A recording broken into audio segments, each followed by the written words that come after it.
saat saya masuk, saya merasa asing, merasa terintimidasi gitu loh, kayak aduh, apa saya dicek ya nanti KTP-nya, apa saya diusir ya gini-gini. Tapi ya udah, karena nggak tahu ya, kayak ada dorongan saya harus masuk nih, saya harus masuk gitu. Kira waktu saat pertama kali ikut ibadah, saya tuh ngerasain sesuatu, tapi saya menolak buat ngerasain. Karena saya masih takut gitu. Takutnya dalam artian, oh nanti kalau saya udah murtad, saya nggak bisa dimaafin lagi gitu. Kalau di ajaran Muslim kan kayak gitu. Terus akhirnya minggu selanjutnya saya mencoba ke gereja lagi sama teman saya. Dan waktu itu saya kan nggak tahu ya, seumur hidup saya selama 18 tahun, saya tuh nggak pernah denger yang namanya lagu penyembahan, lagu praise and worship, itu nggak pernah saya dengar sama sekali gitu. Tapi saya ingat banget waktu itu liriknya, I want to see Jesus face to face. Di situ tuh perasaan saya benar-benar hambar banget ya. Benar-benar kayak hambar banget, biasa aja gitu. Tapi air mata saya itu penuh, berlinang air mata, muka saya itu penuh. Tapi saya nggak ngerasa saya nangis, saya nggak sadar saya nangis gitu. Kalau misal kita nangis itu kan biasanya perasaan kita kalau nggak seneng, sedih gitu ya. Tapi ini tuh benar-benar hambar, kayak ya udah kayak biasa aja, nggak ngerasain apa-apa. Tapi saya nangis, pecah banget nangis saya. Teman saya yang beritahu, ih kamu nangis gitu. Terus akhirnya kayak saya kesadar kan, kayak, ih kok saya nangis ya gitu. Kayak minggu selanjutnya hampir sebulan, saya tuh ke gereja terus dan akhirnya saya nangis, saya nggak tahu apa yang saya nangisin. Even saya nggak tahu lagu lagu penyembahan tuh apa, saya nggak hafal gitu. Terus eh di situ saya udah mulai heran nih. Loh saya kan muslim ya, kenapa saya hampir sebulan ini ke gereja terus gitu. Kayak bener-bener kayak lupa gitu loh. Kayak bener-bener ada yang ngedorong buat saya tuh pergi setiap minggunya dan selalu excited, kayak haus banget gitu buat pergi gitu. Sampai di titik saya nantang Tuhan waktu itu. Saya ingat banget Oktober 8 atau 9 Oktober 2019. Saya ingat banget waktu itu saya nantang Tuhan waktu itu. Tuhan, kalau memang Tuhan tuh ada, tunjukin. Saya udah nyari, saya nggak pasif, saya nggak ibaratnya nggak nunggu aja. Tapi saya udah nyari, saya udah berusaha. Setidaknya Tuhan hargai perjuangan saya mencari gitu. Saya pengen tahu Tuhan yang benar tuh yang mana gitu. Karena saya waktu itu tidur. Nah pada saat saya tidur, saya mengalami perjumpaan sama Tuhan Yesus. Saya bangun di gua yang sangat gelap banget dan badan saya itu penuh dengan binatang kelabang. Nah, pada saat itu saya lari, terus ada yang memanggil nama saya. Saya kejar kan orang yang manggil nama saya itu. Terus, tapi kok nama itu makin saya kejar, makin ngejauh, makin ngilang gitu. Terus akhirnya saya udah kehabisan nafas, saya jatuh. Kelabang udah naik setengah tubuh saya tuh. Bu, itu saya ngerasain gimana rasanya digigit kelabang tuh real banget. Saya nangis, saya udah pasrah, oh saya bakal mati, saya bakal mati.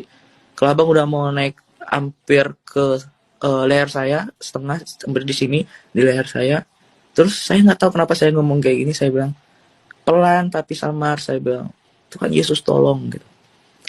Tiba-tiba ada cahaya yang terang banget, semua kelabang lari dan rasa sakit yang saya rasakan dari gigitan kelabang itu hilang, rasa rapuh, rasa rasa kesendirian, rasa kesedihan, semua tuh kayak ada yang menyelimutinya gitu loh, kayak saya tuh susah mendeskripsikan apa yang saya rasakan kemarin, cuman kayak itu yang selama seumur hidup saya cari, itu yang saya cari itu.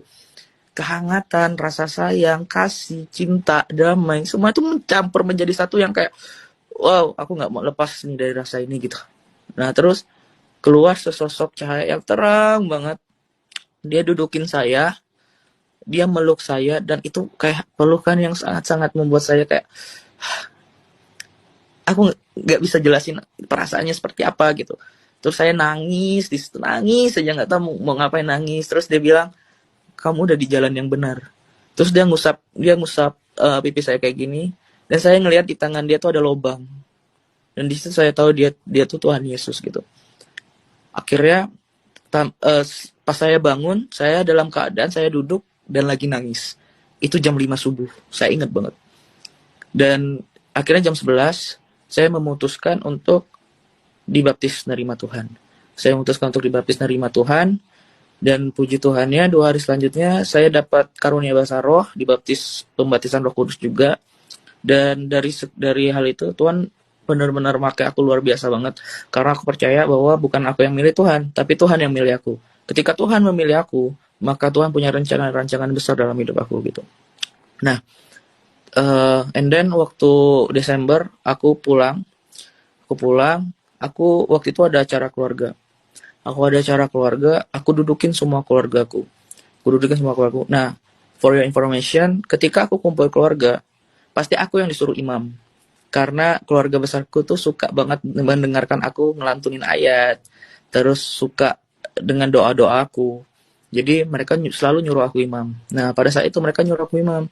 Nah, terus akhirnya aku dudukin mereka semua, dan di situ ada semua keluarga besar aku, ada om aku, ada kakek aku, ini aku semuanya. Terus aku bilang sama mereka, mami, papi, semuanya, aku sekarang mau beritahu bahwa aku sekarang udah nerima Tuhan Yesus sebagai Tuhan dan Juru Selamat. Aku nggak bilang aku pindah ke Kristen, aku nggak bilang aku pindah ke Katolik, aku cuma bilang aku nerima Tuhan Yesus sebagai Tuhan dan Juru Selamat. Jadi setelah aku langsung ditonjok, aku langsung dikurung. Jadi Natal pertama aku dikurung, terus aku heboh lah di situ, heboh. Aku diruqyah, aku di mandi, pokoknya diobatin secara Islam gitulah. Nah, terus tapi nggak mempan buat aku gitu. Akhirnya aku sempat diusir, aku sempat ya pokoknya dicemooh lah sama teman-teman, dijauhin. Sempat ada teman aku mau jadiin aku sate. Aku pernah diteror, dilempar.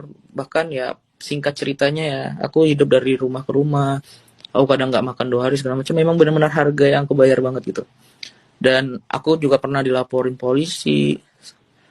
Pokoknya singkat ceritanya gitulah. Dan aku pernah mau dibunuh juga sama keluarga aku, sama orang tua aku sendiri juga aku pernah mau dibunuh. Dari 2019 sampai 2021 tuh. Itu 2 tahun aku benar-benar berjalan bersama Tuhan banget. Aku pernah bilang sama mereka kayak gini, mau sehebat apapun mereka nakutin aku, intimidasi aku, bahkan mereka mau bunuh aku sekalipun, aku tidak akan pernah mau ninggalin Tuhan Yesus. Karena ketika aku menghadapi itu semua, Tuhan Yesus tuh selalu merema di dalam hati aku, di dalam telinga aku, di dalam pemikiran aku. I have decided to follow Jesus, not running back. Jadi aku gak bakal mundur. Karena Tuhan itu, aku udah memutuskan untuk mengikut Tuhan, memikul salib, harus ada harga yang aku bayar, aku gak akan pernah mau mundur. Karena kadang tuh ada teman aku bilang, kenapa sih kamu mau merelakan semua yang udah ada di dalam kehidupan kamu? Mau itu kecukupan secara ekonomi, finansial, sampai sekarang kamu gak punya apa-apa, kamu makan pun susah gitu-gitu. Terus aku bilang sama mereka, kalau kamu ngerasain hal yang aku rasain sekarang, mungkin kamu juga gak akan mau kehilangan hal ini, aku bilang kayak gitu. Terus akhirnya saya melewati banyak hal, dan puji Tuhannya juga Tuhan make aku luar biasa banget. Jadi selama perjalanan dari 2019 sampai 2021 itu ada sekitar 6 ustadz kali ya yang mencoba untuk berdebat sama saya. Tapi ya balik lagi, puji Tuhannya aku yang ibaratnya baru mengenal Tuhan Yesus, baru bertobat, tapi Tuhan bisa benar-benar mengurapi diri aku, mengurapi lidah aku untuk menjawab semua pertanyaan mereka. Memang Roh Kudus yang berbicara sama mereka. Karena aku percaya bahwa ketika kita mencari kerajaan Allah dan kebenarannya, maka akan ditambahkan kepada kita pengetahuan apapun itu. Makanya waktu itu ya puji Tuhannya ada salah satu ustadz yang akhirnya juga menerima Tuhan. Karena perbincangan komunikasi kita yang intens, akhirnya puji Tuhan dia udah nerima Tuhan sekarang. Dan Tuhan makai aku luar biasa banget buat nyatain kemuliaannya melalui hidup aku. Hingga teman-teman aku yang dari Muslim ada 3 orang, puji Tuhan, dan terima Tuhan juga. Dan dari Buddhis 1, ada puji Tuhan juga.